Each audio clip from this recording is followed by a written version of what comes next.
मध्ये आज कोणीच नाही येत कारण का अंगणवाडी बंद राहते. आता नाही जायचं, दोघी आहोत आम्ही. किती जण आहे अंगणवाडीमध्ये सांगा बरं तुम्ही. नाही मुलं येणारे किती जण आहे, किती येते रोजच्या दिवसाला मुलं किती येते अंगणवाडीमध्ये. मुलं का 2-3 येते तर उन्हाळ्यात काय येते 2-3. काय येते हे शाळेतून निघले ना आता ममता हां मग चालू आहे. काही येत नाही. मी 5 वर्षापासून इथेच राहत आहो, 5 वर्षापासून इथेच आहो मी. मला माहिती आहे अंगणवाडीची परिस्थिती काय आहे म्हणून. आपलं महिन्यात चालू तू भरातच आहे महिनाभर. हा तुमची तर आता सुरुवात झाली, मग तुम्ही तर इमानदारीने काम करायला पाहिजे, इमानदारीने आपली ड्युटी करायला पाहिजे, इमानदारीने सगळ्या गोष्टी करायला पाहिजे.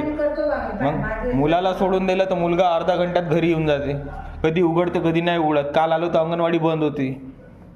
काय सांगता तुम्हाला मॅचेस आलता ती बाई अटॅकनं वारली. कोणती बाई वारली, कुठं राहते ते, मुंबईच्या इकडेच राहते. काही पुरावा द्या ना तुम्ही, मेसेज द्या, काही असेल तर दाखवा मला तिचं. खरंच नाही वाटत मग आणि त्या बाई वारल्यानं काय फरक पडणार आहे. अरे आमच्या ह्याच्या बाया आहे ना त्या किती का मला ते अंगणवाडीच्या. तर अंगणवाडी बंद ठेवत असते का. मॅचेस कुठे गेला गेला असं. मी काय एवढी खोटी बोलणार आहे तुमच्यासोबत.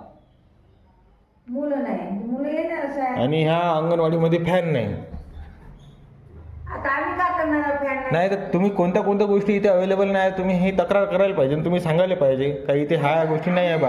आम्ही कसं तक्रार करणार आहे. साहेब लोक म्हणून तुमची ड्युटी करा, तुम्ही काऊन तक्रार करणार. अरे तुमची जबाबदारी आहे, पूर्ण अंगणवाडी तुम्हाला सोपवली आहे.